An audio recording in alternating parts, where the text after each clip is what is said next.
So thank you all for zooming in and coming out in person. If you could all bear with me, I am sort of running the game solo today, so I'm going to be admitting people as they pop up as well. My name is Bonnie Garcia-Gloeckner. I'm the Assistant Director for the Office of National Fellowships. If you haven't worked with our office before, we are located, those of you zooming in, we are located in the Honor Scholars and Fellows House, the 3rd floor of that building. You can also find information about our office on our website, onf.fsu.edu. And our office is really here to help students through that application process for fellowships. Oftentimes, these fellowship applications are very dense. They have lots of moving parts to them. And frankly, the type of writing that people do for fellowships applications is very different than some of the writing that you may have done in the past. And so our job here is to assist with finding fellowships that match your interests and career goals, but also helping you to get that application be the best that it can be. So a lot of that happens in our one-on-one meetings where we're meeting with students to discuss their very specific writings for those very specific applications. Okay, so today I'm going to be going over really like the tip of the iceberg of what is out there for students as far as fellowships go.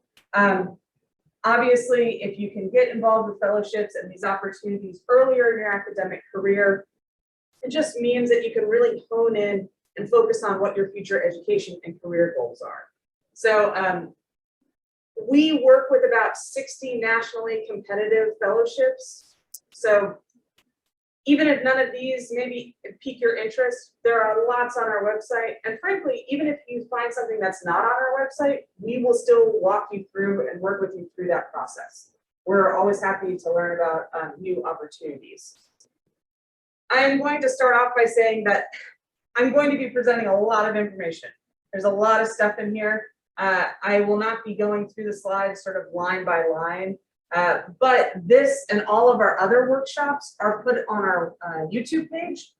If you signed up for this, you will be getting that link probably by Friday. So feel free to ask questions at the end, but you will also have access to view this later. So don't feel like you have to rush down with notes or anything. Okay, so I really wanted to focus in on fellowships that give students the ability to travel abroad. So how do we fund opportunities like that? Looking at ways that we can have research funded for students, and then also looking at some of the more service-oriented ones. So that's really the 3 categories I've looked at today. These are oftentimes the ones that if we want to consider very early in your academic career, these are the ones that students tend to be applying for in that freshman, sophomore, and maybe early junior range. Okay.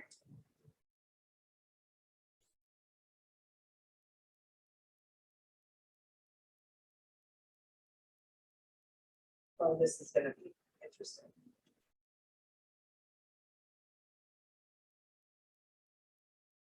Okay.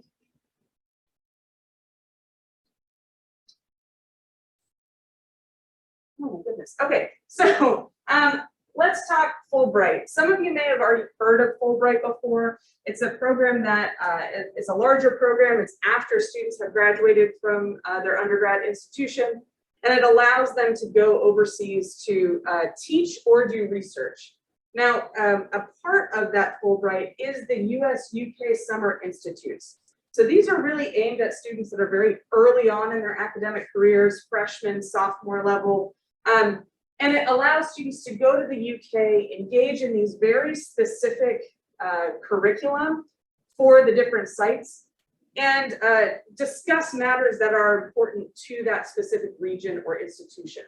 So for the US-UK Summer Institute this year, they have 4 different institutions that they're working with. You can see here that they have very different topics, but it's still allowing students to travel to England, Wales, Scotland, and engage in these dialogues that are very specific to those regions. So we have had students write about very specific things. And the idea is like, if you have something even if you think there might be a small thread you could carry through to these topics, we can make an application that is tailored to these institutions. And like I said, they do want students that are very early on in their career. So specifically, you have to have at least 2 years of undergraduate study remaining after you're done at the institution. So we're really looking at that sweet spot of like sophomore to junior summer in order for you to do that. One thing that I'm going to have on all of these pages is this idea of what is in that application. So you're going to pretty much always see essays, you're going to pretty much always see letters of recommendation, transcripts. It's probably a good idea now to start thinking about the people that can write those letters for you, right? So who are the people that you want to speak to your work ethic? Are there people that can talk about the types of research that you've done or that you like to do? Getting those ideas now of who can be there for you when you need them is certainly going to help out in the long run when you have to talk to them later. Okay? And the deadline for this is mid-February. So oftentimes we have students that are working with us in sometimes as early as November or December. So they're trying to start that writing before the holidays, so that when they're coming back, we're really just refining it at the end. And that's not to say that with any of these, we can't work with someone who comes to us a little bit later in that cycle, but you definitely want to give yourself enough time to really flesh out those ideas. The next one I'll bring up is the Benjamin A. Gilman Scholarship. The Gilman Scholarship is for Pell Grant receiving recipients. So this provides $5,000 towards a study abroad program. And then additionally, if you are thinking of studying a critical need language, you can apply for this additional $3,000. So that's a good chunk of money if you're looking to travel abroad to be able to either study a language or be in a specific area of the world. And we do want to point out that students that apply through the Gilman through our office are just 2.5 times more likely to be accepted. The acceptance rate for us is quite high in that instance. So we really encourage students that are thinking about the Gilman to come speak to us early on. There are some stipulations about where you can travel. So we always recommend that students are keeping up with the Gilman website. Right now, actually, they just changed the travel advisory for Gilman. So you want to make sure that any countries that you're thinking about are still within that, that realm of acceptance for them. Now, the difference with the Gilman is that there's actually no letters of recommendation. It's 3 essays. So they're looking for an essay about why do you need to go to this particular place? What is it about that place that just really speaks to the type of work that you're interested in or the type of research you're interested in? You'll have another essay that's about how will you respond as a citizen diplomat for the US in this country? How do you plan to engage with that culture while you're there? And then the last one is really, really important for them, and that is an essay about how you plan to come back and be an ambassador for the Gilman program. So in the case of that, we've had students give talks at like the Globe when they come back. We've had students that have decided to keep some sort of travel blog while they were abroad. And so all of these are ways that you can sort of share that experience. The Gilman is also different in that it has 2 deadlines. So students can apply in March and they can also apply in October, and it'll just count for the semester after and actually the full academic year after that. So this is a really fantastic program. We definitely encourage students that meet the criteria to come talk to us because it's just such a nice way to be able to study abroad and have that paid for. I do want to point out too that oftentimes students will enroll in something like FSU's international programs, and then they'll be able to fund that experience through things like the Gilman Scholarship. So just a nice thing to keep in mind. Along that same line, we have the Critical Language Scholarship. So this is coming to us through the State Department, and this is for intensive language studies. So the State Department has identified what they consider critical need languages that are critical to things like national security, diplomacy, And so they have set up a program where they will pay students to go over and do really an intensive language study in these particular countries. This is unique for the government side of scholarships because government service is not required. So there's no sort of commitment to working with the government after you have received that and gone on the experience. And it's very diverse. So some of them, they don't expect you to have any sort of previous study in a language. Some want 1 or 2 years, but the idea is just to get people, I mean, for a lack of better words, talking, right? They want people to be engaging with these languages and learning those languages. So even if you don't have experience with them, this might be something, if you're interested in going abroad, you're interested in potentially learning these languages, to see if this is available to you. And again, just keeping in mind any sort of extra requirements, you need to make sure that you have at least 1 academic year of study by the beginning of this program. So you need to at least be that sophomore when you're starting the program. And I'll always have a deadline on here. In this case, it's late November. I would say that your best rule of thumb, if you're interested in a particular fellowship, is to come to us at least 2 months before that deadline. 2 months before the deadline is just a nice area to be in. We can start going through all of the application parts, come up with a timeline that makes sense for you as far as editing and getting back to us. And that way too, you have time to really flesh out those ideas. Like I said, you can do it in a smaller time period, but you want to make sure that you give yourself plenty of space to sort of breathe and grow as you work through them. Now, sort of switching gears, I'm going to focus a little bit on STEM, some STEM opportunities. First and foremost is the National Science Foundation's research experience for undergrads. Some of you may be familiar with these already, but the idea is that different institutions, different universities can set themselves up as an REU site, and then they are providing a project and a space for anywhere from like 5 to 10 undergraduates to come and do research. And this is very, very variable, frankly. The amount, the application due date, the requirements, all of these are set by the different institutions. Typically for REUs, especially for the summer, they're looking at deadlines in late February to early April. That way you have plenty of time to make plans for that summer. So there are some REUs right now that are still accepting applications. We're working with students. And it's in lots and lots of fields. So the REUs like to sort of posit themselves as the first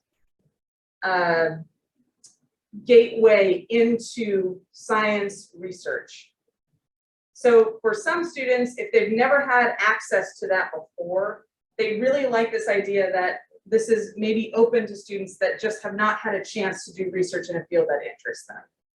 So you can see there's quite, it's quite variable what all is available as far as topics, and the locations are quite diverse.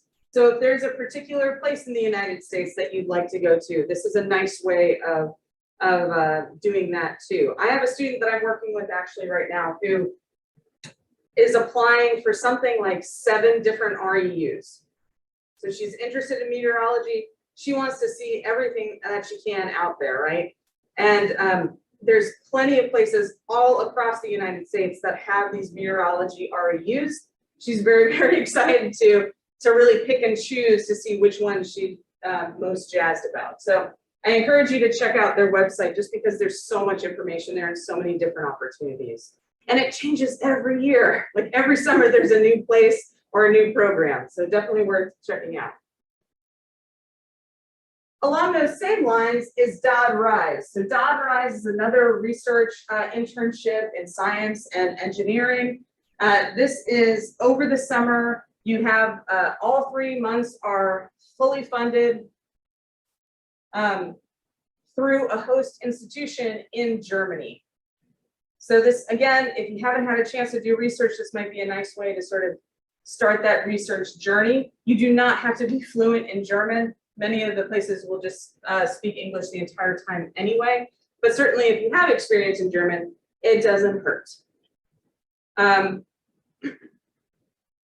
So again, you need to have at least 2 years of your undergraduate degree completed by the time your placement starts. So you do just want to be cognizant anytime you're applying to these programs about how much study you need to have done or how much time you have left for your degree. And with DAAD, what's interesting is, whereas with the REUs, you're applying for a specific site, with DAAD, you can apply, but you can only have 3 max. So you're writing cover letters for each of those sites, and then they're going to decide, who they want based on those cover letters. The Goldwater Scholarship is a fun one. This is really trying to get at the next generation of research leaders. So we've had students before who say, well, I'm going to go to med school. Can I still apply for the Goldwater? Yes, absolutely. You just want to make sure that your primary goal then as a med student is that after you graduate, you're going into medical research. So as long as research is a central part of your career goals, then you would be able to apply for the Goldwater. And the nice thing about the Goldwater is that you can apply as a sophomore, and if you are awarded the Goldwater, you can receive funding for those last 2 years of school or 4 semesters. So that's, 75? Yeah, 75,000 or 7,500 across, wow, slow down. 7,500 a year for those last 2 years. If you're a junior, then you could potentially be getting 7,500 for that final year in school. So we have some students who come in, they know that they want to do research, they know that's what they want to do. This is a really great way to have that funding in place for your entire undergraduate career, essentially, especially while you're doing research. Now, there's a few of them like this, but you must be nominated by FSU. So this isn't one that you can apply at large. So FSU actually nominates 4 candidates annually. If we have a transfer student who's coming in, so if any of you are doing like UROP, that transfer semester with UROP, you would be applicable as the transfer student. So FSU can potentially nominate up to 5 candidates with that extra transfer student. And the last one I'm going to mention right now is Humanity in Action. And this is I think this one is really interesting because it's at this nexus point of human rights and social justice, but it has just so many angles that you could come at these issues. And so this program allows students to travel overseas, although some of them have done virtual just because of COVID and what we are currently living in. But they have locations in the US, specifically Atlanta, and then these European sites as well. And the idea is that you are going to these places, you're engaging in dialogue that is very specific to the problems and circumstances that are currently in those locations. We have had people from all different majors go on and apply for Humanity in Action. As long as you can come at it from an angle that you're really interested in engaging in these conversations, talking about these different topics with people who may not agree with you or may have very different, a very different background than you, that is what they're really looking for, is how do you engage in that? And the nice thing with Humanity in Action is that you're also getting this great senior fellowship network as being part of that. You also have access to a lot of professional fellowships. And then what I want to point on, okay, so yeah, also, this is for currently enrolled sophomores, juniors, and seniors, and recent graduates. So if you are a freshman that's interested in this, we definitely want to start talking to you. I mean, frankly, even now we can start talking about that, what that might look like, where you might want to go. Even though the sites can change, they don't change too much. The topics will sometimes change, and the essays that you would need to do every year would change too. So, but we can start planning that now and really looking at maybe what interests you the most. All right, so I do want to point out our website, that's ONF, internships.fsu.edu, super simple. I encourage you to sort of play around, look through all the information there. There's an About Us section, so you can see the rest of the advising staff as well. And in particular are the important dates and student fellowship tabs. So the important dates is where we have all of our workshops listed. You can see the things that we have coming up, and I'll go over some of the workshops we have left for this semester. And the student fellowships tab allows you to search for the different fellowships by your interests. So, excuse me, you can look at maybe what year you are in school, what types of fellowships you're looking for as far as area content. So, you know, looking at your majors. You can look at how you identify. Are there ones that maybe are specific to like LGBTQI plus communities? You can look at, I think the last one is purpose. So maybe you want to just see public service fellowships. You can search through all of that. And like I said, the stuff that you find there, it's great. There's lots of them, but if you were to find something else outside of that website, we are happy to walk through that with you, okay? And this is just to give students an idea, especially when you are early on in your academic career. It can be difficult to think about, well, I want to go to a place, but how do I make that possible? And this map is actually a few years old at this point. We could update it and you wouldn't end up seeing the world because it would just be covered with student names. But this is how different students have used the different fellowships to fund those travel and those experiences that just allow them to get a deeper connection to their education and their time here, okay? And their goals, their future goals. And that's really what we're here to do, is to try to help you really hone in on those ultimate dream big ideas. So as far as upcoming workshops go, we do have a few Fulbright programs. So if you're interested in that, for if we have any seniors here or things like that, this for after you graduate, we'd be happy to talk about that, juniors and seniors. We also have one that I'll point out, the April 13th workshop is on personal statements. So those of you, if you haven't written a personal statement before, and frankly, even if you have, it doesn't hurt to come and just see some of the tips and tricks that we suggest when you're starting to craft those documents. And all of that, again, can be found on the Important Dates tab of our website. And then last but not least is our contact info. So you know where we are, but again, for those of you zooming in, if you haven't been here before, we are in the Office of National Fellowships. Wow. The Honor Scholars and Fellows building, we're on the 3rd floor. We also have a central email address. That's onf@fsu.edu. So feel free if you want to contact us. We would love to talk to you more. If none of those really piqued your interest, but man, you're really excited about maybe doing a different type of fellowship, contact us. If one of those did pique your interest, but the deadline has already gone by, contact us. It does not matter. Here's all of our socials. We like making friends. We'd love to be your friends. So please come out and talk to us. And yeah, we really want to assist as much as we can so that we can make the most of your time here at FSU and beyond. Okay. So thank you all for listening. I'm going to pull down the PowerPoint, but if you have questions, feel free to type them in the chat or unmute yourself. And yeah, thanks so much.